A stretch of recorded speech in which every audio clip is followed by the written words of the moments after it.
ikintu cyose ni umwuka. ikintu cyose ni umwuka. Hari umwuka w'urupfu, Yego.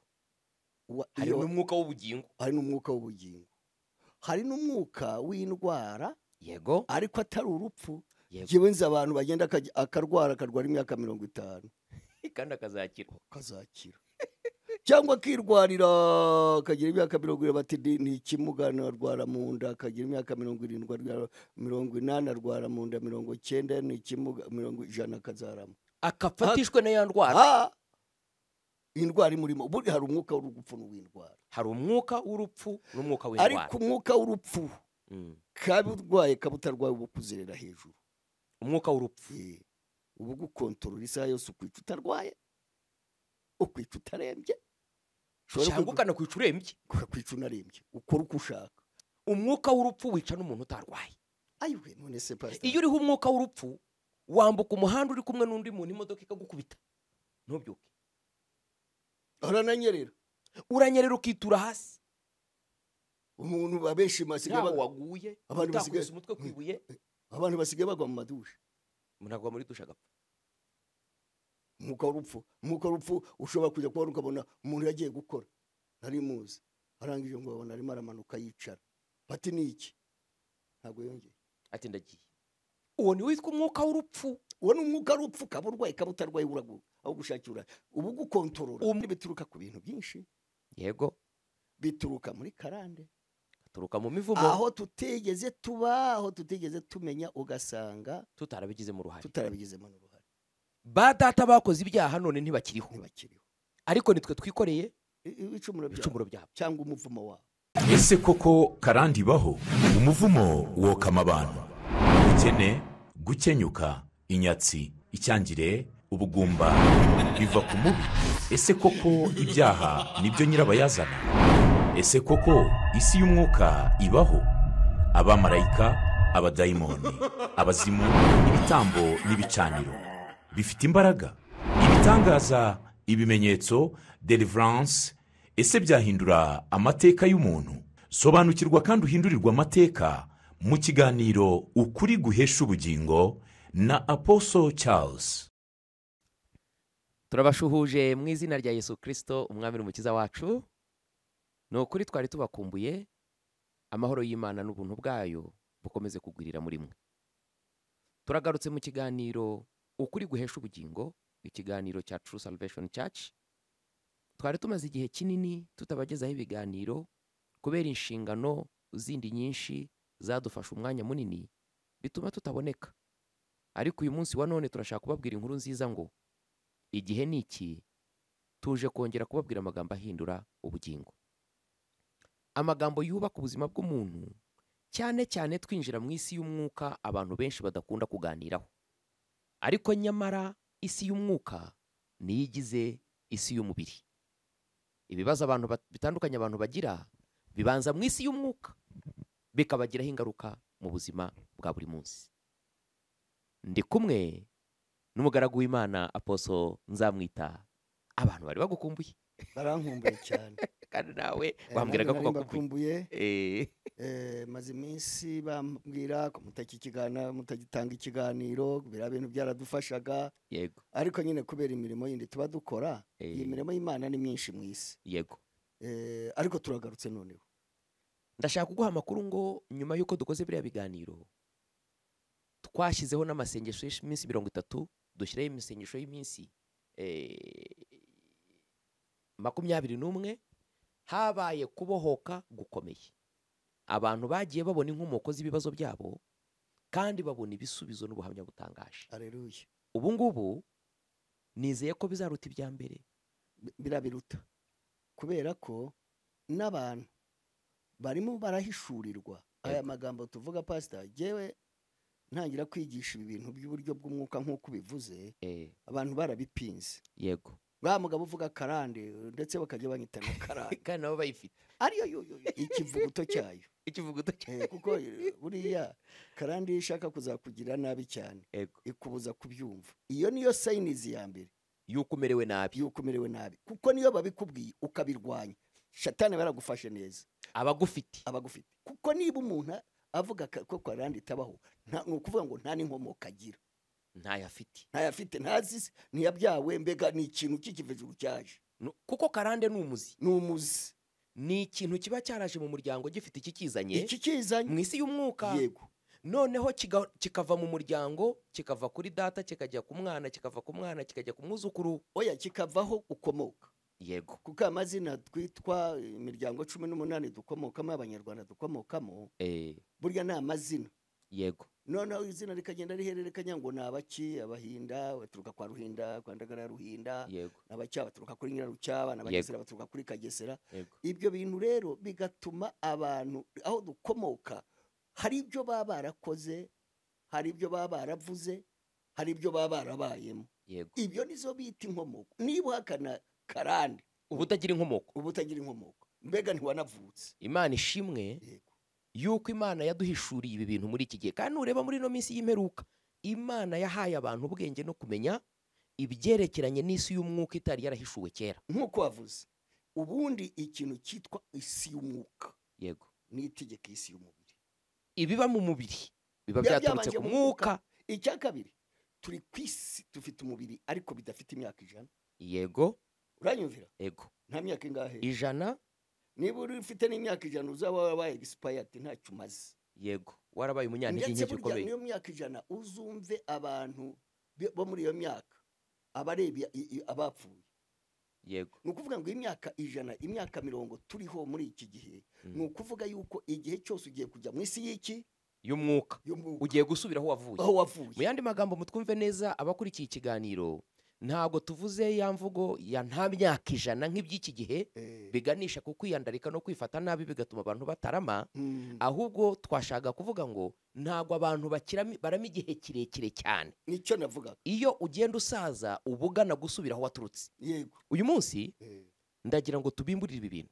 Oya uzarebe n'imyaka 100, umuntu agira imyaka muri za 100 ugasanga nta musaruro agifite, ari no mu yindi si asa naho atakiri kumwe natwe. bakubwira ibintu ati ko nabonye abantu, ati ko nabonye, ukabona yaragiye. Yego. Nubwo atarahava. Ibyo rero iyi si y'umuntu, iyi si mbega umwuka, isi y'umwuka ni itegeko, isi y'iki y'umubiri. buri urupfu rubanziriza mu mwuka, umuntu akabona gupfa mu mubiri, akabona gupfa mu mubiri. Uyu munsi wa none ubukene bubanziriza mu ki mu mwuka. buriya n'ababirobwa niyo ukarota utuye i Kigali cyangwa muri Amerika, ukarota warasubiye mu cyaro aho wakomotse, uri kumwe na babandi mu tuzu tw'ibyatsi, mu nzu ziva. Ujye uba maso, ubusubiye. Burya Imana bikubwira ko isi y'umwuka yakushubije hehe, hahandi muri bwa buzima ubona ko uri mubiri umeze na neza, ariko ikakubwira iti hahandi, kandi ntushobora gutinda kutagira nta kintu kibazo.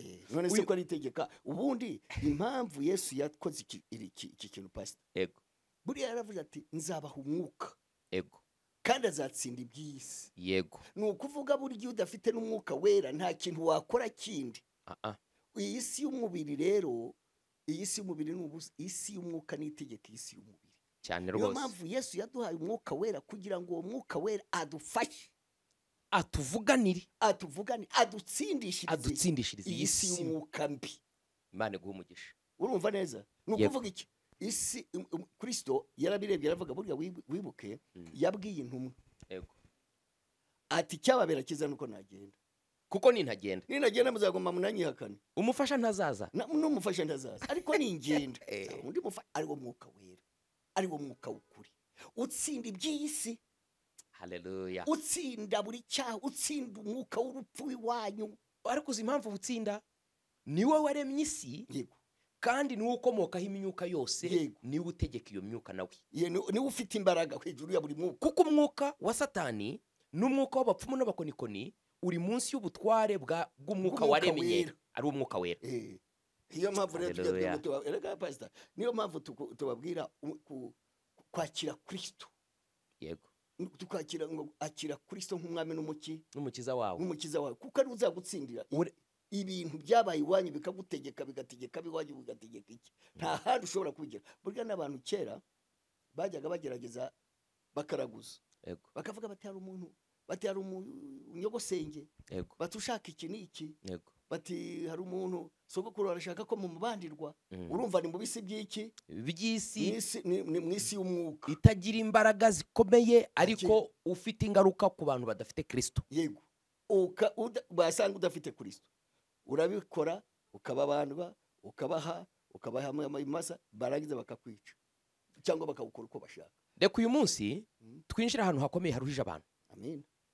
Muri iki gihe hari impfu za hato na hato.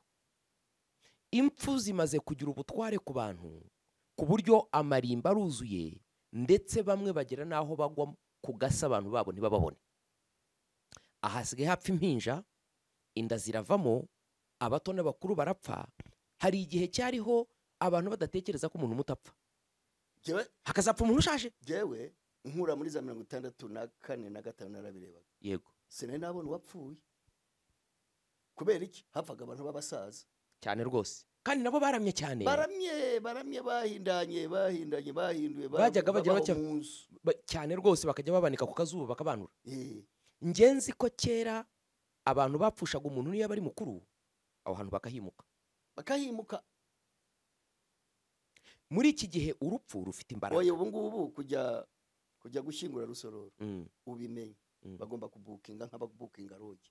Mu gufata rendezvous ukishyura avance uwa saa 4 uwa saa 3 uwa saa 2 kuko baba bazana. Twamaze no kubyemera kugeraho dusigaye gushyingura tuguha icyubahiro gikomeye cyane kuruta n'icyubahiro twagahaye abantu bakiriho. Isanduku bw'aya mafaranga igura, indabyo zijyaho, indabyo, video kamera, bya bindi bashyiraho bakakiraho n'ifoto. Tusa naho twamaze kurwakira mu buzima turuha intebe. Nibyo bibira muri Yesaya 28 ngo dusa n'abasezeranye n'iki n'urupfu tugira indahiro n'ikuzimu. Oya muri Yesaya 5:13 birakubwira ngo bamanukanye icyo, ariko iryo jambo tuze kurisoma. Yego, soma niba ari Yesaya 5:13 twumve. Kuko pastor hariho bintu barera abantu batazi, bazi ko ari ubushake bw'Imana. Nicyo shaka tujyaho, ubushake bw'Imana ni iki ku muntu. Bibiliya Yesu yaravuze ati jewe naraje kugira ngo intama zanjye zibone ubugingo ndetse bugize bute bwinshi se n'ugukenya. Ubugingo se niki? Abantu babanze bamenye ubugingo niki. Ubugingo bisabanuye kurama igihe cyose cyane. Tukiri mu isi y'icyaha abantu bazapfa Yesu ne bataragaruka. Ariko iyo bavuze ubugingo tukiri mu isi bivuga kurama imyaka yose uko Imana yayikugeneye. Bibiliya tubwira ngo ikere ari umugabo mbere ejo twavuze tugana, ariko banza turebe iryo jambo. None ngo Imana yari umukozi w'Imana ubariho ngo ashaka kujya ahantu sinzi yajyaga kuvuga ubutumwa, ngo umuntu aramubwira ati ntugende, nugenda urapfa, kandi Imana izakubaza kuki wakenyutse. Ni kuki Imana irakuburiye ntujyeyo kuko buri hari urupfu, hari urupfu. Mu bintu nzi imyaka maze y'ubukure sindi muto, ariko sinanashaje ariko ndanakuze. Nzi ko ntashidikanya Imana ubushake bwayo ni ukurenza imyaka 90. Ubwo bushake bwayo wibuke yuko Imana ubundi yaremye umuntu kubaho, ntabwo yamuremeye gupfa. Gupfa kwajemo nyuma kubera icyaha. Imana irongera iravuga ngo urabizi nyuma ya Adamu, nyuma yo kurama byanze, Imana ihannye isi, ihannye n'umuntu gupfa. Yamaraga imyaka 900. Yego, 915. Ubwo arakenyutse ba Mahalaleli, ba Metusera 800 akabagiza ate bati turapfushije umwana wacu arakenyutse. Bigezaho ku gihe cya mbere y'umwuzuri 120 imyaka 100. None Imana irongera, ariko byari umuvumo. Imana iravuga ngo imitekerereze y'abari batuye isi bose ngo yari mibi, no kwibwira kwabo kwari kubi. Ngo Imana yicuza impamvu yaremye umuntu, ngo iravuga ngo umwuka wanjye ntazakomeza kuruhanya n'abantu kuko ari abantu b'umubiri. Ngo iravuga ngo igihe cyabo cyo kurama kibi imyaka 120. Ariko 120 ninde noneho? Ariko urebe ku gihe cya Yobu nabwo yikubitaho ishoka iba 70 nabwo ni ngo igitangaza 80. Ariko reka nkubwire, turi muri Kristo Yesu dukwiriye kurama, tugomba kurama. Iryo ni ihame buri muntu agapfa mu gihe cye ukaribiharanira kandi nka abakristo ntibapfa dupfa se mu gihe- turasinzira tugasarurwa Iyo ariko dusinzire tukuze mu gihe cyacu iki gihe cyacu n'ubundi usinziriye ni umusaza kandi usinziriye arakanguka arakanguka iyo igihe kigeze. imyaka 95 imyaka 100 kuki tutayigeze Aposo, reka tuvuge iki kintu tubwira abantu. Hari itandukaniro hagati y'indwara n'umwuka w'urupfu. urakoze Hari indwara urwara ikakugezayo ariko atari yo kukwica, ariko hari ikintu cyitwa umwuka w'urupfu gishobora kuza mu ndwara cyangwa mu yindi nzira cyo kigamije kukujyana, waba uri ukenyutse cyangwa waba uri utashye. Ese ibyo bintu abantu tubibasobanurire dute? turabibasobanurira ubundi umwuka Yego, wa- hari iyo- n'umwuka w'ubugingo. hari n'umwuka w'ubugingo hari n'umwuka w'indwara Yego, ariko atari urupfu yego, yewe nzi abantu bagenda akarwara imyaka 50 kandi akazakira. akazakira cyangwa akirwarira akagira imyaka 20 bati ni ikimugana arwara mu nda akagira imyaka 70 arwara 80 arwara mu nda 90 ni ikimuga 100 akazarama Akafatishwe na ya ndwara. ah indwara imurimo buri hari umwuka w'urupfu n'uw'indwara Hari umwuka w'urupfu n'umwuka w'indwara. ariko umwuka w'urupfu Mm. kaba urwaye kaba utarwaye uba ukuzerera hejuru Umwuka w'urupfu. uba ugukontorora isaha yose ukwica utarwaye ukwica utarembye cyangwa ukanakwica urembye. ukakwica unarembye ukora uko ushaka ariko uba ukuriho. Umwuka w'urupfu ni imbaraga zabugenewe zifite ububasha bwo gutwara ubugingo bwawe cyane zishobora guturuka ku Mana, zishobora no guturuka ku mubi. ariko umva pasita byari ikintu nzi kimwe iyo uri muri Kristo Yesu Yego. ariko ndaniva kuri ibi bisigaye bipirata muri iki gihe Bimeze nko kwisiga. bimeze nko kwisiga ukajya mu Mana neza ntabwo uba ugikontororwa n'ibintu byinshi uba ukontororwa na Kristo. Birumvikana kuko biratubwira ngo iyo turi muri Kristo ngo tuba twicaranye nawe mu buryo bw'umwuka mu ijuru. mu ijuru mu buryo bw'umwuka Twicaranye nawe. Ye. None se Satani waza akaguhananura muri Yesu Yagukura hejuru? ate se? Ntabwo ariko se Yesu yarabivuze ngo abanjye nta mwanzi abo data yampaye nta mwanzi uzabamvunura mu biganza. kuko Keretse. data wabampaye aruta bose Yego. kandi nta mubu uzabankura nta uzabapfuvunira mu kuboko Mu kwawe yandi magambo haterwa ba bakristo bitwa abakristo gito cyane ku izina, mu mbuto no mu mirimo oya. ubundi uzabaza abantu ku isi bagiye gukora ubushakashatsi abantu barama ku isi ni abari muri Kristo Yesu by'ukuri. by'ukuri ujye kumva ba Robert jyewe yawe tutanagiye kure naha muri Rwanda hari abasaza nzi batubwirije hari abasaza bakuru baracyariho myaka 90 bari babahoza ndabazi abandi imyaka 90 imyaka 90 bazimana n'uyu munsi wa none bakigenda buri ikintu cyitwa twababwiye Adam tujya kuri ndigene inuza nyuma y'umwuzure turaza tugera kuri ngibi by'imyaka 120 tugera ku myaka 70 none tugera kuri myaka 80 ariko abo ngabo nabatarimo buri bundi Bibiliya iratubwira ngo buriya Yesu na Adamu wakangaye wa kabiri, kuko uwa mbere we yaracumuye ariko uwa kabiri aratsinda. ni ukuvuga ngo uwa kabiri yaje gusubizaho ibyananiwe uwa mbere. Yego, kwakurama kurimo, kwakurama kurimo, ubusabane n'Imana buriho, kwitwa abana b'Imana turimo ndetse no kubaho cyane no kubona imigisha yose ibonerwa muri Kristo. nta kindi, kuko ibintu byose Adamu yari yarishe Yesu yarabigaruye. Haleluya. Yagaruye ubuzima, Yagaruye amahoro. Yesu niyo mpamvu yavuze ati abari urinjira muri jye azakizwa, azasohoka yinjira akizwa abona ubugingo. Kuko umujura ntazanywa n'ikintu kiretse kwica no kwiba no kujya. Ibyo yavugaga kuri Adamu atari kugenda araje intama zanjye zibona ubugingo kandi bugize bute bwinshi, abundant. Haleluya. bwinshi. Reka tubashyireho itandukaniro babyumve neza. Indwara ni ububabare bwo mu mubiri bushobora kuviramo umuntu gupfa ariko bushobora no kuba gukira. Umwuka w'urupfu ni iki? Umwuka w'urupfu ni imbaraga zikorera mu burwayi cyangwa no mu yindi nzira yose bwo bugamije kugukura mu buzima. Icyo kandi bituruka ku bintu byinshi. Yego. bituruka muri karande, turuka mu mivumo aho tutigeze tuba, aho tutigeze tumenya, ugasanga tutarabigizemo uruhare. tutarabigizemo n'uruhare, ba data bakoze ibyaha none ntibakiriho, ntibakiriho ariko nitwe twikoreye ibicumuro ibicumuro byabo. cyangwa umuvumo wabo, uvuga muri rusange. kandi ibintu ijambo ry'Imana ritubwira ngo muri Yeremiya ngo ndimana ihana abana gukiranirwa kwa nyuma ya base batakinabaho, ikabahana. kuvuga iki?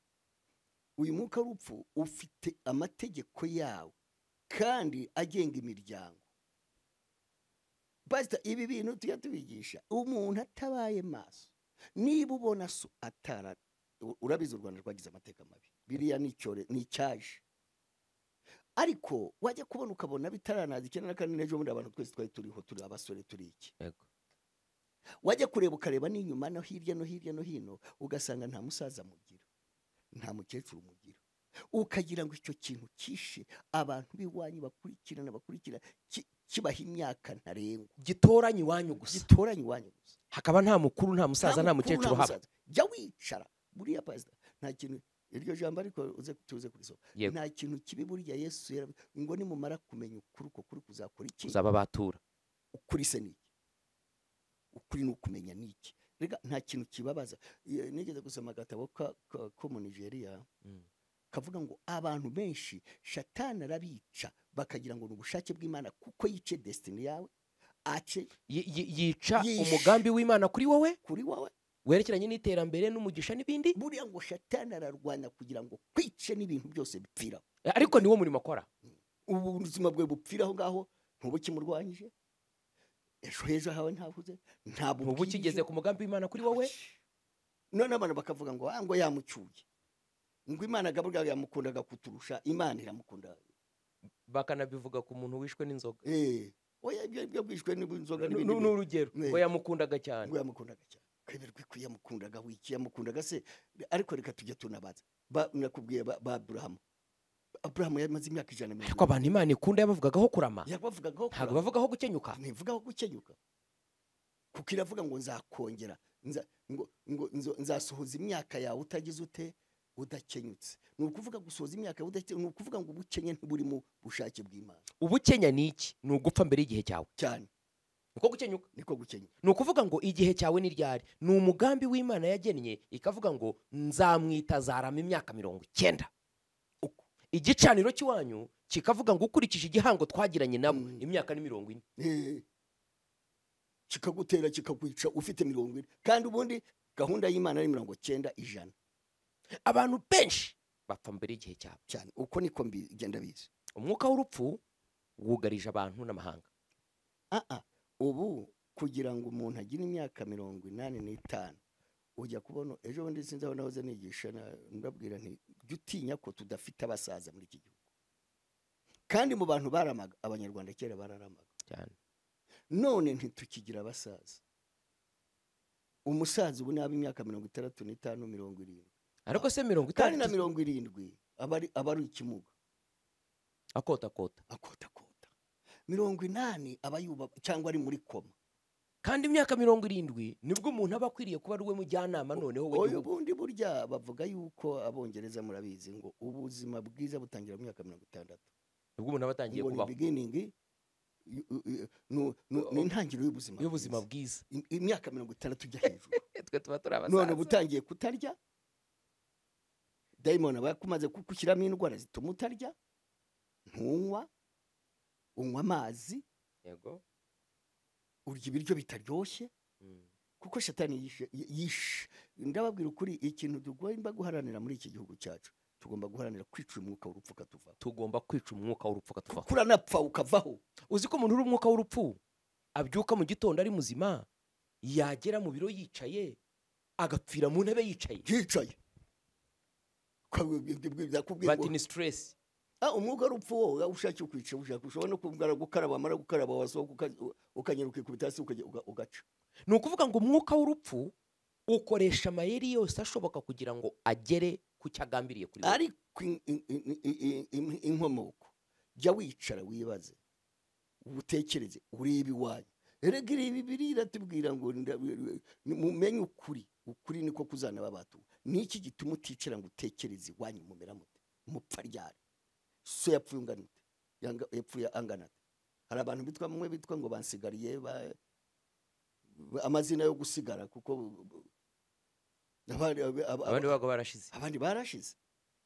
Ntiwicare buriya niba abantu batekereza, niba umuntu aticara ngo hari umusaza wo mu muryango wacu mugari ni nka data wacu nyango umuryango, nawe umusaza abana bamaze gupfa bose, akana yabyeyi yakise ngo yantije. Ubu ni data wacu. Uzumve n'amazina nayo mazina. Undi amwita ngo ni buraho, kuko yumvaga nawe uri bumujyane. Nabito baruribikiye Aho ni mu muryango hatari kure cyane, kuko abandi bana bose bari barashize. Uzumva amazina nk'ayi imyaka yacu mwebweho namwe, ariko namwe uko byo n'abasaza bakuru urabyumva. Amazina y'abantu bene wacu basaza wumva bita amazina y'amagenurano agamije ku rupfu. Hari n'abandi bajya bita amazina y'ibisimba ngo kugira ngo batabica. Oya buriya ubundi kera ngo bavugaga iyo wise umwana izina ryiza ngo arapfa. None bakareba umwana ati ni Bushishi,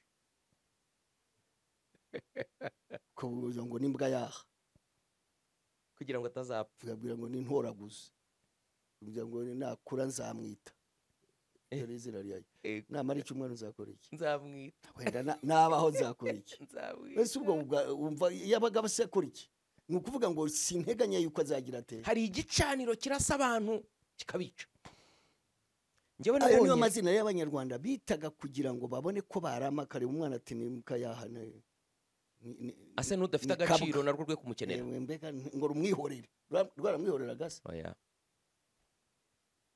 Nabonye ijambo ry'iki Yesu yavuze ritubera ikigisho gikomeye cyane kugerekeranye n'urupfu ndetse n'umwuka w'urupfu. Umugabo witwa Lazaro wari inshuti ye yararwaye. Babona ararwaye, arakomeza ararwara, aranaremba cyane. Batuma ku mwami Yesu bati rero tabara inshuti yawe irarwaye irarembye. Ibice 11 bya Yohana umurongo wa 4. Yesu arababwira ngo indwara uyu mugabo arwaye nubwo mubona arembye si yo kumwica, ahubwo igamije guhesha Imana icyubahiro. Ni ukuvuga ngo yari arwaye uburwayi bufite umugambi uzazana ibyiza, ntago yariho umwuka w'urupfu ntirwari kumugumana. Rwose wibwira niko reka nkubaza, buriya ni nayo mpamvu Yesu yaje azura abagize bate abapfuye agakiza indwara. Ni ukuvuga yuko gahunda y'Imana ni ugusubiza abantu ubugingo, ubuzima. Icyo nkubwira ni iki? Kuki yaje akiza indwara? Nuko azi ko indwara zizanwa na Satani. Yego, zikazanwa n'icyaha.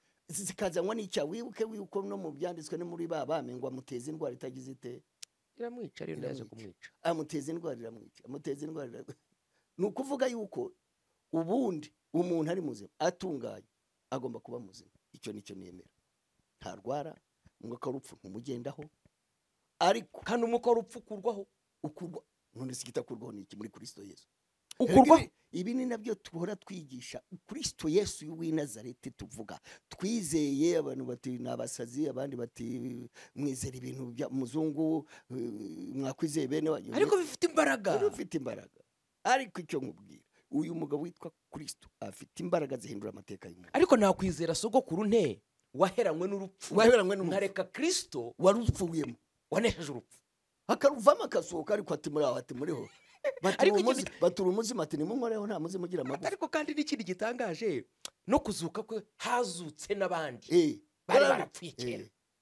Abantu barababona bagaruka mu miryango mu mujyi cyane, ngo Yerusalemu hazuka abantu, niba barasubiye mu miryango, niba barajyanye mu ijuru. Abantu barababonye, ariko kuki nta kwizera ubu ari we rufatiro rw'ukuri? Ibyo ni ibintu abantu bishyizemo. Ibyo ngibyo ntabwo bizakuraho urupfu, ntibizakuraho gupfa, ntibizakuraho gukenyuka. Icyakuraho ni ukwizera Kristo, uyu watsinze urupfu. Tugomba kubwira bene wacu ibanga rituma umuntu abasha kurama, kandi akarama afite ibimuhagije byose, kandi no mubiri ameze neza cyane.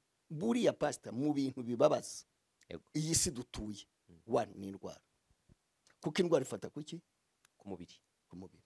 Niyo waba ufite miliyari ku konti urwaye nta kwishima. None se wakwishima uti? Ibyo nibyo bita shalom.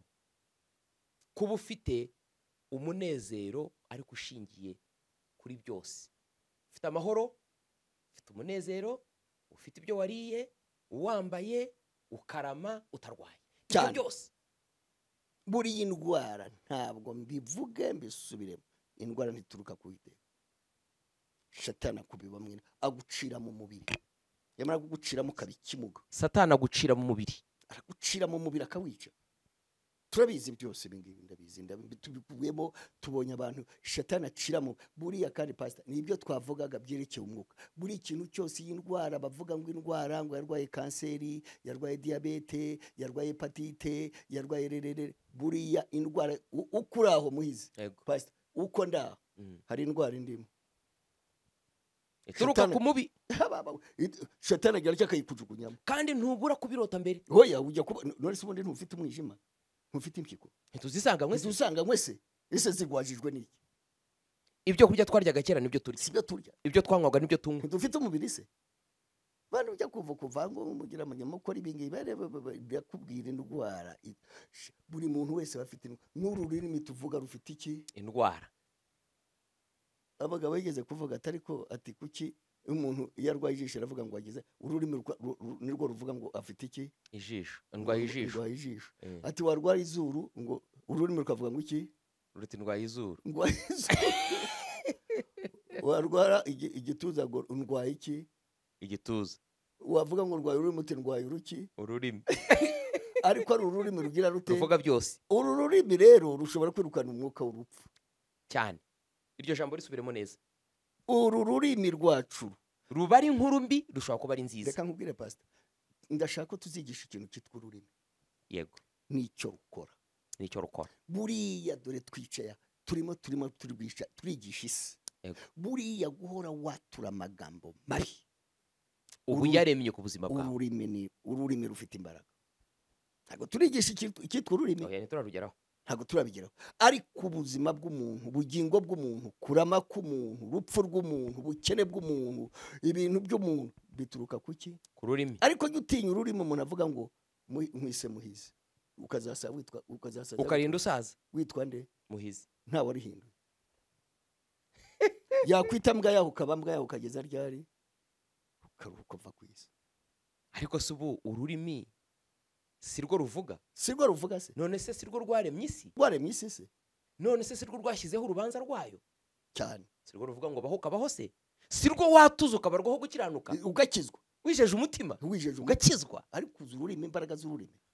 Ndabinginga abantu iteka kuvuga, urabizi hari umuntu w'inshuti yanjye yajyaga avuga ati umugore w'amagara ati jya nzapfa, ati hanyuma ati umugabo wanjye ashaka undi mugore. Ati ndabizi, ati ibintu niko byagenze. Nta ndwara afite, nta kintu arwaye, afite abana bamukunda, afite umugabo umukunda, agahora yatura kugira gute? Niyo mpamvu ijambo ry'Imana ritubwira ngo kwatura neza, ngo n'urwaye navuge ko ari muzima. Uko ufite intege nke avuge ko ari umunyabaraga. Buriya na Yesu n'Imana yigeze kubwira Abisirayeli ngo nk'uko mwabyivugiye yego mu matwi yanjye, nkabyumva ko mushaka gupfa ngo mupfira muri ubu buki, muri ubu butayu, ati niko nzabikora. ati nta n'umwe uzaharenga. Kandi si mwe mwabivuze, kandi imva zabo niho ziri n'ubu.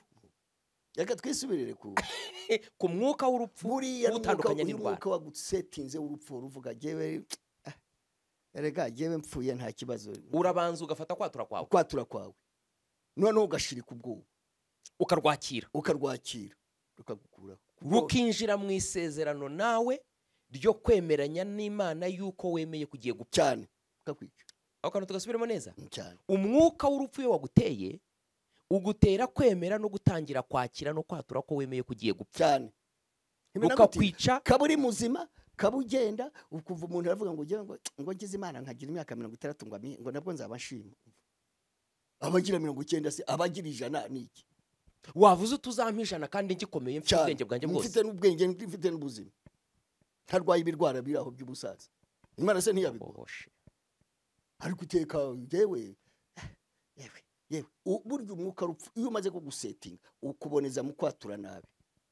Buriya biravuga, haraho tuvuga ngo amagambo mwaturumbukiye kuvuga. Buriya umuntu wegeze guturumbukira kuvuga gupfa nuzabwire, kuko biri tubwira ngo umukozi w'Imana yabahagarara akamukagira, cyangwa so ariko so usenga akagukuraho icyo kintu kuko watuye nabi. Umwuka w'urupfu bukuriho kuko warawuhamagaye. Umugore wahamanije nawo wahamanije nawe umugabo ngo yigeze umugore aribwo n'umukozi w'Imana noneho ngo agahora yirukana urupfu ararwirukana uko asenze akarwirukana noneho ngo bukeye sinzi ikintu cyamuteye aravuga ati Mana ndarambiwe ibi bintu bitamvaho mbabarira gupfa mpfi uzi ngo Imana yamubwiye iti urupfu wararwirukanye cyane keretse uruhamagaye cyane atongera uruhamagara cyane ati kuko wararwirukanye ruragenda ati rwageze kure ati bishaka kongera kuruhamagara ati kuko ndabasabira ngo mwirukane urupfu ku buzima bwanyu mu izina rya Yesu mwaturekurama mubwire imibiri yanyu ngo ibe mizima. Soma rya jambo. Yego. Yesaya 5:13 twumve. Yesaya. Turwane. Yesaya 3. Turwane nta basaza dufite muri iki gihugu gende babara pastor. Iki gihugu Imana yakiduhamagayemo, iki gihugu Imana yaduhamagaye muri bene wacu, ukajya ukabona turi mu bintu abantu batanazi ngo n'ubushake bw'Imana. Turashyingura abantu bakabukinga nk'ababukinga. Aho bari burare. Cyangwa habera ibindi birori. Haba ibera ibindi birori. Oya, ibyo bintu Imana ibishyize mu izina rya Yesu. Oya, je nkunda igihugu cyanjye. Kandi Imana yakimpamagayemo. Nziko Imana ari Imana y'ukuri. Yego. Nziko Imana ari Imana ihindura amateka. Niki gituma tudafite abasaza y'imyaka 90 bazima, bakiri fresh bagenda birukanka bazima. Ugasanga ibindi bihugu bifite abasaza. Ugasanga abandi bihugu bifite ingo ziramye zimeze neza. Ibi bintu bivuze ikintu kuvuga ikintu kucyuka kitava muri iki gihugu. Nuko abantu batari bakabimenye. Nitubimenya tukabihagurukira. Imana iraza kuzana kuranga. Ndakubwira ukuri tugomba guhagurukira umwuka kujya kuvuga ngo babuke ngo babahaye saa 5 abandi babahaye saa 6 abandi babahaye saa 6 n'iminota 30 abandi saa 7 na 20 nukuvuga ngo reka mpere ku murongo wa 14 ikuzimu habaye ikirura ntiwumva hasamishije akanwa kaho bitagira akagero. Yego. Maze abantu banjye uko bangana bahamanuka n'icyubahiro cyabo ndetse n'uwo muri bo binezereye bagwanamo. Utangira haruguru 13 nicyo cyatumye ubwoko bwanjye bujyanwaho iminyago buziza ubupfu bwabo. Buziza iki? Ubupfu bwabwo. Uruba pastor? Yego. Ubwoko bwanjye. Yego. Bari abantu b'Imana ariko bari abapfu. Urga wibuke hari abo Yesu yavuze abakobwa batanu b'abapfapfa n'abatanu b'abanyabwenge. Oya ni Bibiliya. Yego. Ubwoko bwanjye bwazize ubuki. Ubupfapfa ni ukutamenya iby'ukuri ngo bigenderemo cyane. Ntabwo ari ikindi gitutsi. Ubwoko bwanjye buzize ubupfu bwabwo. Urumva neza? Ni iki gituma nakiriye Kristo. Watsinze urupfu kumugaragara arazuka hamagara abigishwe baraganira bati ni mu nkore mfite amagufwa. Haleluya, mfite n'inyama n'umubiri. N'umubiri sindi umuzimu. Umuzimu ntugira umubiri n'amaki. Kandi ababyizera mbaho ubugingo bari gupfa bakabaho. Oya Yesu yigeze no kubwira Maria Magdalena nama. Yego. Ati turabizi ko musaza wanjye azazuka ku munsi w'imperuka. Abwira Maria. Yego. Aravuga atoya ati nije kuzuka. Nije bugingo. Ati nije kuzuka. Ubundi se niruzazura bari ku munsi w'imperuka. Niwe. Ubu namuzura ati ngaze kanyenda guhamagara anuka yongera we fresh. Aramuhamagara agaruka. Kuko Yesu ni utegeka urupfu. Izo mbaraga ni uzifite. Kuko bwe ngo afite igifunguzo yacyatse Shatani. Haleluya. Kuko Shatani yaraza guwashatse akamwica. Akamutwara. Akamuhitana akamwica. None ubu ngubu abarwayi baza benda gupfa bari umwuka w'urupfu twabwira ngo wa mwuka w'urupfu ugenda. Umuntu agakira akabazima. Agakira kamuzima ungiye kongera kamara imyaka. Oya namwe mufite ubuhamya bwabyo bamwe muri mwe. Ntagenda bufite. Serigeze kubibabwira 50 neye. Ntawayirenzaga. Uwirengereza iki? Yarashyizeho urugabo. Ninjye buzingo no kuzuka. No kuzuka unyizera naho yabarapfuye azamuzima. Ati nije kuzuka nije buzima nije. Ati kimenye Lazaro wari warapfuye nagaruke. Ati ingaze mu guhamagarira. Aragaruka. Amugahamagara ati vayo. Oya turagusabira ngo nawe uhembo kube muzima mu izina rya Yesu. Utkumva. Kuva uyu munsi uyu mwaka uri muri anashira burya muri aya mezi abiri ukwa 2012 n'amezi mabi cyane. N'amezi Shatani bavuga ngo 2023 runaka ntazagerayo.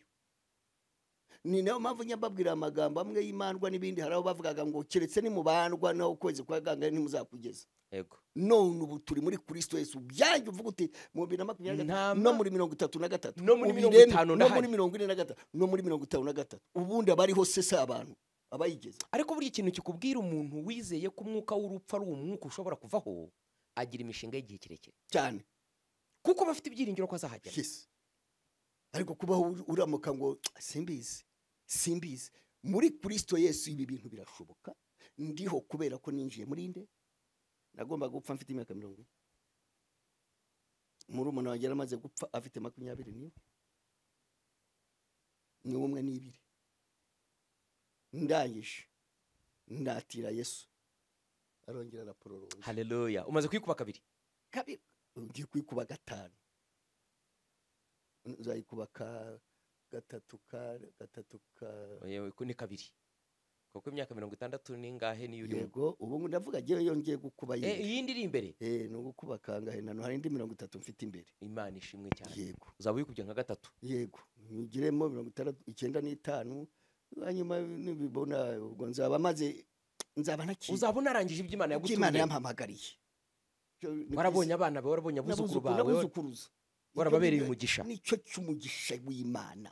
Nimuve mu bintu byo kumva ngo ngomba gupfa ngo ibyo ngibyo ngo niba data yarapfuye yaramaze ntigeze yakira Yesu. Hari abantu ugisuhuza nagiye mbyumva mu Bagande ngo wamuguze uti waramutse ute ati nkesa rukede ati ngaho koko yamutabye nkesa buke nuko niba ari nkesa rukede niba ari mbara bukede ukavuze uti waramutse ute ati mbara umunsi nshoje nk'inkoko y'umusinzi ati kuko inkoko y'umusinzi yatashye yanyoye aravuga ati kandi ejo nzakurya. Ni ukuvuga ngo ahora ategereje urumujyana. Umwuka w'urupfu ni imbaraga zirimbura mbi, indwara irakira. Umwuka w'urupfu wica n'umuntu utarwaye. Ayiwe none se pastor, iyo uriho umwuka w'urupfu wambuka umuhanda uri kumwe n'undi muntu imodoka ikagukubita ntubyuke, uranyerera ukitura hasi. Umuntu babeshi masigaye waguye abantu basigaye umutwe kwibuye, abantu basigaye bagwa mu madusha, munagwa muri dusha gapfa. Umwuka w'urupfu ushobora kujya kubona ukabona umuntu yagiye gukora ntari muzi, arangije ngo babona arimo aramanuka yicara, bati niki ntabwo yongeye ati ndagiye. Uwo ni witwa umwuka w'urupfu. Uwo ni umwuka w'urupfu, kaburwaye kabutarwaye uragu aho gushakira ubu gukontorora. Umwuka w'urupfu tuvuga ubu ni imbaraga z'isi y'umwijima zigamije kubuza abantu kugera mu gihe cyabo Imana yabageneye. Icyo destiny yabo, ibyiza Imana yabavuzeho. Kandi akenshi uwo mwuka w'urupfu ukunda kumanuka iyo umuntu agiye kugera mu mugisha Imana yavuze cyane. Ugiye kubona ubukwe bw'umwana wawe, urakoze. Ugiye kubona umwana yambara kaminuza arangiza, urakoze. Ugiye kubaka yanzu ya etaje cyangwa uhitahe. Twumva aya magambo. Yego, hari ikintu cyitwa kuvuga ngo wigera, kuko buriya wigera ubigiye mute? Ugiye kugera kubera iki? Ko bitemewe. Buriya Bibiliya iratubwira ngo nugoma uzikuraho bure twabagize bate, bagushyizeho nukora iki? Nugoma urumva uragomye, ariko ubundi setting yawe nukubaho nabi, kuko burya Esawu amaze umugisha umaze guhabwa Yakobo ngo yaraturitse ararira. Undi we abonye ibintu atagombye no kugira gute kubibona, ariko byabaye. We arayibonye, abonye umugisha wose atagize ate, atarize, atakoze iki? Esawu we ngo araturikagira ate, ararira. Buriya hariho abantu bamwe bajya kubona ikintu ari uko baturitse bakoze bakabanza kurira, kaboroga Mana ntabara, abandi babibona bitagombye. Hari bajya kurongorwa batagombye gukora iki? Gusenga no kwiyiriza. Gusenga. Ariko we kugira ngo uzashake ukabanza guterera imisozi ukajya mu butayu ugatamba ibitambo ukavuza induru ukarara kanyari. Wamara gukora ubukwe kubyara nabyo ukagomba kugira gute? Ariko abakobwa hangaba babatera ngo inda zitagize zite, zitateganijwe. Bo kubyara si ikibazo, ahubwo hari iki iri jambo rirakomeye. Hari abatagomba kuvuga ati noneho ndasama bigende bite, wakaba afite wenda handi noneho inda zitateganijwe bakazimutera, wowe ukajya kugira ngo ubyara ukajya hehe? Waranirinze utigeze ujya no mu warubashye Imana, ariko utaramenye uko bakuraho ibi uraho gusubamo. Burya ikibazo pastor iri jambo yavuze ngo abantu banjye babijyana ikuzimu, ajyana hehe? Ikuzimu. Reka mparangize n'icyubahiro cyabo. Icyo nashaka kubwira abanyacyubahiro bari muri bo, ngo Esawu wagomye, ngo nugoma ni kesi, iyo ugomye ugomba kwicwa na shobuja. Burya kera mu Rwanda harabitwaga ngo baragomye. runaka yaragomye Mm. no mu Bibiliya birabivuga Yego. yagoma kugoma no kwanga umwami cyangwa gupinga umwami warabiziraga Yego. bati runaka yabaye umugome yaragomye Yego. noneho rero iki kintu kiwanyu nacyo cy'itegeko cyatumye ugira ute gituma utagomba kubaka inzu ye noneho uragomye urayubatse ubwo rero hari ubwo kikwica kuko wagize ute wayubaka kikakubuza kuyitaha kuki ubikoze kuki uguze imodoka kuki ugiye gushaka kuki ugiye kurongorwa kuki ugiye gukira burya kugira ngo icyo kintu ubashe kugikirana unakirambane nuko ugomba kwiyambura ubutwari kuri cyo icyo ni ikintu abantu batanazi iteka bubaka inzu bagapfa senya ibicaniro kubera ko hari igicaniro kitakwemera kugira gute oya ngo Yesawu ngo nugoma ni ukuvuga ngo nugomera n'umwami wawe yakwica ariko yakwica nese ugomeye shobuja ntiyakwica yakwica nyine nese ugiye kubaka wasenze nibyo tugenda tubigisha watambye se n'igitambo ahubwo watanze se n'itura imbere y'Imana wasandaje ibicaniro sandara wabisandaje si uraho gusa ngo ugiye kubaka inzu ugiye kugura imodoka so dore twaguze ikibazo abantu bakora ni ukuvuga ngo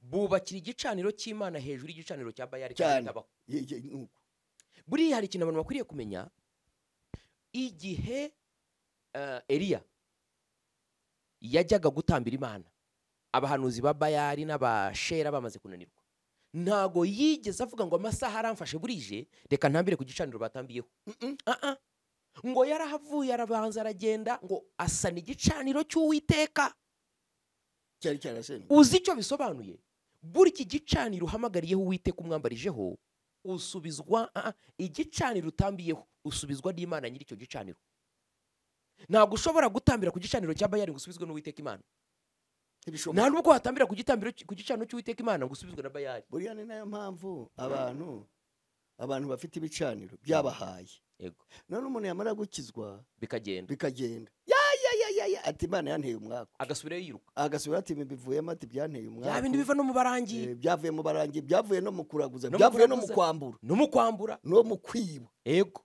Imana irabazi ibyo rero ibyo bintu muri iki gihe nibyo bintu bisigaye bisetsa niba ukizwe ukizanywe n'ibyawe byose bigume bize bigume bitembe nk'uruzi mugendane ntibishoboka ntabwo Yesu yubaka ku rundi rufatiro arabanza agakuraho ibitari ibye wemera ukomera ndibuka ruvuga wigeze gukizwa inshuti yanjye akizwa ajya mu Mana cyane ibintu byose yari umukire bishiraho ibibanza aragurisha aragira ati ibintu binteye ubwako ariko aza gukomera nyuma arakomera n'ubu n'umukozi w'Imana ari uko yifashe ku Uwiteka yaravuze ati ibi ntacyo bimaze erega buriya Yobu yaravuze ati ibi ntacyo bimaze ariko ati Uwiteka niwe arakomeza ku Mana ye rero iki kintu abantu bakimenye iyo ugiye kugera ku kintu hazi ikintu gishaka kukwica bitewe n'umwuka w'urupfu uri ku buzima bwawe cyangwa mu muryango wawe udashaka kugira ngo ugere mu kintu cyiza unezerewe ni ukuvuga ngo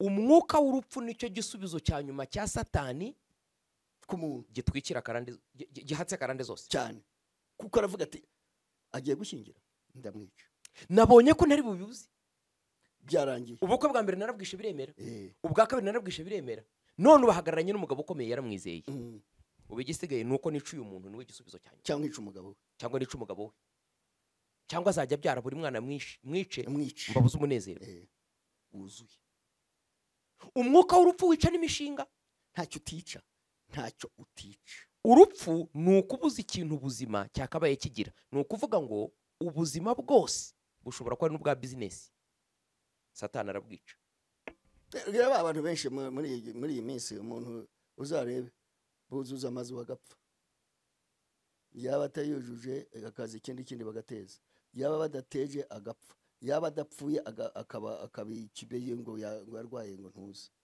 ngo pararize ngo yarwaye hari ibintu byitwa ngo stroke umuntu akitwa ngo yararamye kandi akarama arwaye atishimiye ubuzima ngiye ikintu namaze kumenya muri Kristo Yesu iyo Imana iguhaye igukuyeho umwuka w'urupfu igukiza indwara ikagukiza ubukene ikagukiza amakuba ukaba mu munezero cyane ukaryama ugasinzira vuga abantu benshi gari pastor nijoro ntibaryama buriya ejo tuzavuga umwuka w'urupfu usute mu nzozi no mu kugenda no mu buzima w'umuntu umwuka w'urupfu yego nicyo niba ugendana tuzabivuga ejo uko twe kuzibagirwa tuzabitangira hejuru uyu mwuka w'urupfu kuriho umeruti iyo umwuka w'urupfu kuriho umera uti Erega, ugira ibihe bimenyetso cyane nabyo birahari, cyane. banza usome iryo jambo. Ndirangize. Yeah. Nicyo cyatumye ubwoko bwanjye bujyanwaho iminyago buziza ubupfu bwabwo, abanyacyubahiro bo muri bwo bishwe n'inzara, kandi rubanda ruguye umwuma. 14. Ikuzimu habaye ikiruhura. Ntabwo wumva, ni abantu bari ko Imana ntibishaka, Ntishaka ko bajyayo kuko ni ubupfu bwabo.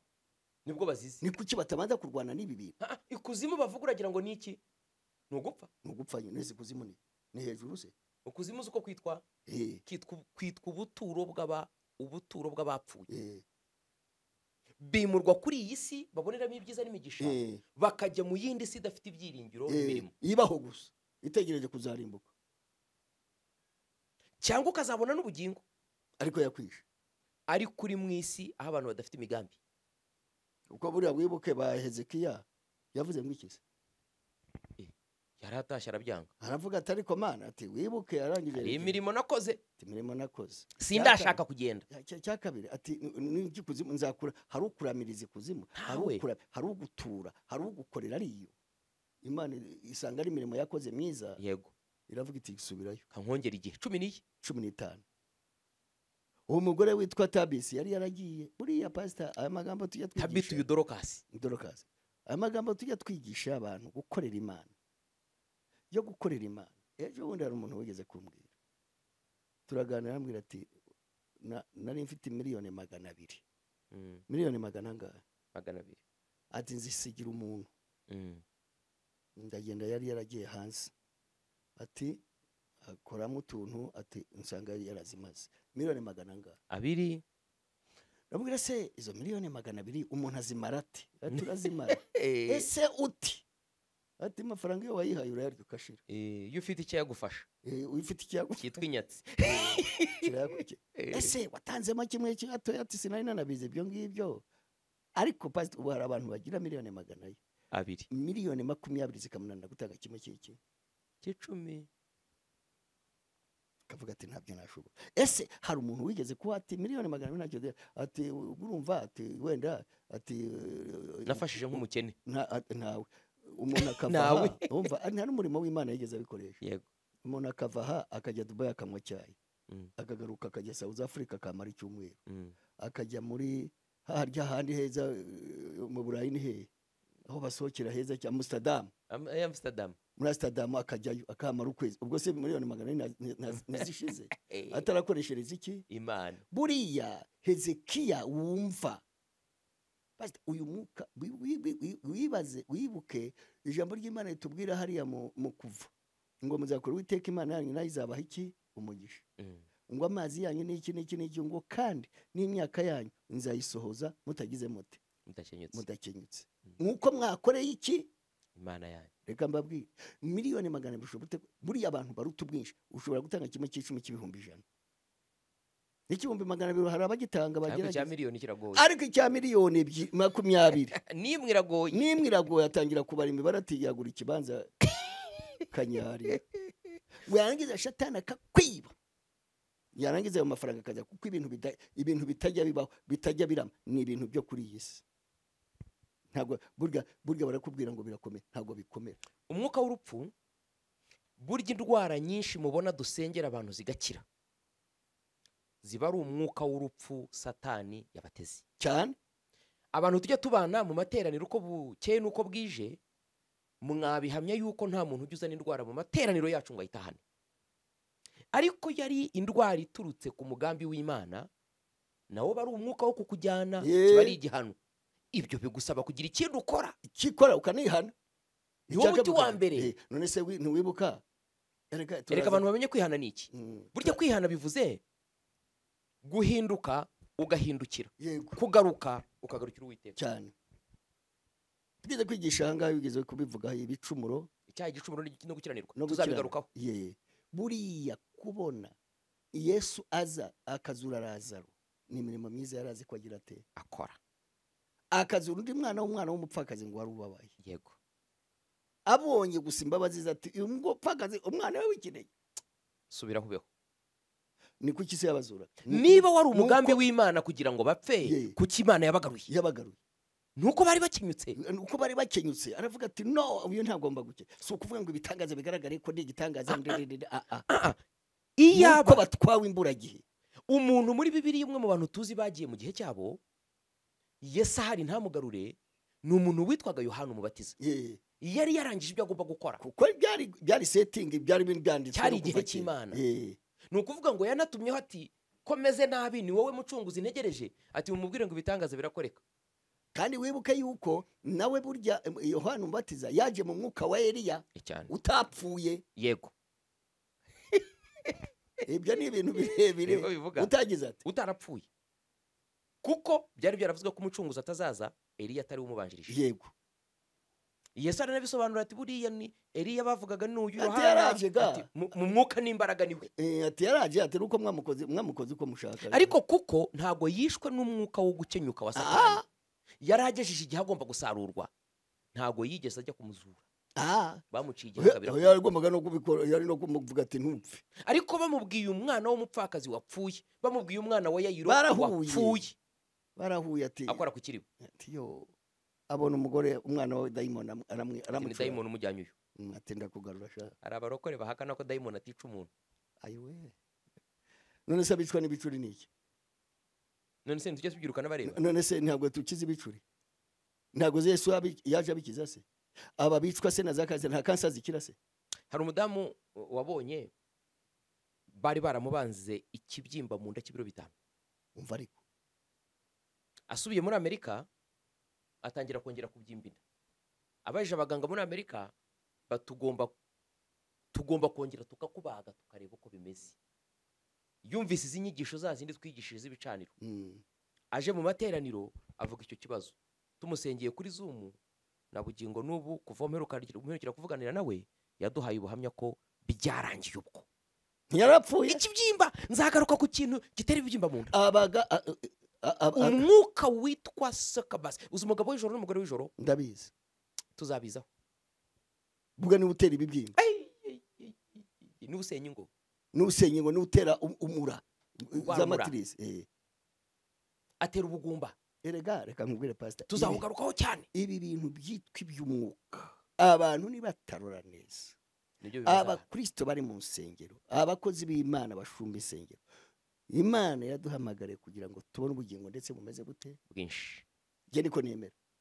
Buri muntu wese afite Imana ye n'ukuntu ayemera, je sinemera ibyo. Ntabwo indwara ari umugabane wacu. Si umugabane wacu. Gukenyuka si umugabane wacu. Sukuramo ku muntu anywa imiti nkaho ari ibiryarya. Birashoboka yuko twabaho twirira ijambo ry'Imana duhagishwa n'umwuka cyane. Reka mbabwire ngo abantu benshi bagiye badusaba ngo ko online bitugoye twabasanga he mu gihe dushaka ko mudufasha kudusengera no kurushaho kutwigisha ibi bintu. Bazaza Kimironko munsi y'isoko usa n'ujya ku kagari ka Nyagatovu ugatambika neza ku gipangu cya KCB n'icya Medimoteri, munsi yabyo nyine ku rukuta rwabo urugenderaho inyuma uzahinduka mu rusengero. uzabohoka. Kwa kabiri tuba duhari isaha zingahe? ubundi gahunda ya nimugoroba yo kwa kabiri guhera mu saa 12, ariko turashaka gusubiza isaha inyuma. Amateraniro tujye tuyakora kare guhera nko mu saa 11 kugera saa 2. Ku cyumweru no guhera saa 3 tukagera saa 6. Ndakubwiza ukuri yuko indwara yawe utazayitahana. Imana izagufasha kugukuraho n'uwo mwuka w'urupfu. Oya, ejo tuzavuga ibimenyetso bigendera n'umwuka w'iki Urupfu waguteye. Wicare niba uri hanze niba uri hehe, abazatukurikirana tuzakubwira uko umuntu agutsinda. Ejo tuzababwira ibimenyetso. Kuwa kane tubabwira iki uko umuntu abugira ate ko umuntu agutsinda. ukunda. Ntabwo Imana yaturemeye gukenyuka. Ntabwo Imana yaturemeye guhora turwaye. Niba urwaye Kristo twizeye ni muzima, no kuri ni muzima, n'ubu ni muzima. Yaje akiza indwara, adutegeka gukora nk'ibyo natwe yakoraga. ibyo dukoraga. Nimugende mukize indwara, muzura abapfuye. muzure n'abapfuye. Niba tutazura abapfuye ariko ubundi turanakora iki? Niba tutakiza indwara tumaze iki? Tuvuga Yesu ki? Ni Yesu yisito. Burya Yesu ni imirimo. Ni bikiza. Hari abantu bamenyereye Yesu w'amagambo. Kuvuga Ninde utazi kuvuga neza? Ninde se? Barack Obama ntiyavuze abantu bakarira.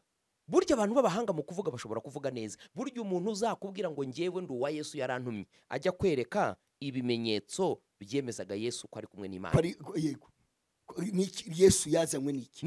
Nikodemu yarabitubwiye burya. Yasanze ngo Yesu yiherereye.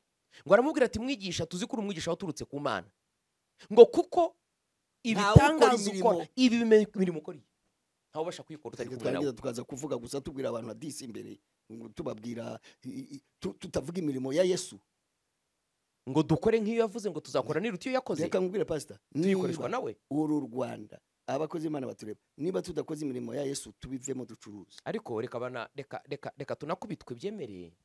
Ariko si wowe tuzavuga amagambo gusa adafite ibikorwa. Ubundi bitaro bikwiriye kuba bikora transfer ku rusengero. Urakoze.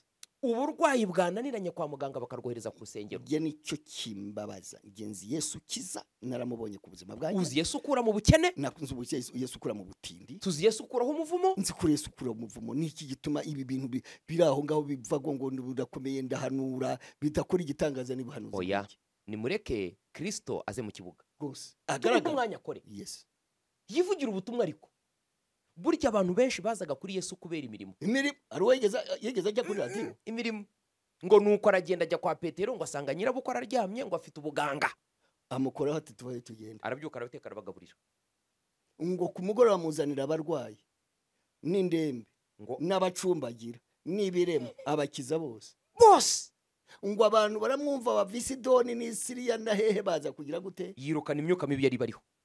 Ibyo rero Yesu niba tudakoze ibyo tucuruza, ariko naho twebweho turanakuze, sinzi ibyo twacuruza, sinzi ko nashobora gucuruza intuza, ariko imirimo ya Yesu niyo.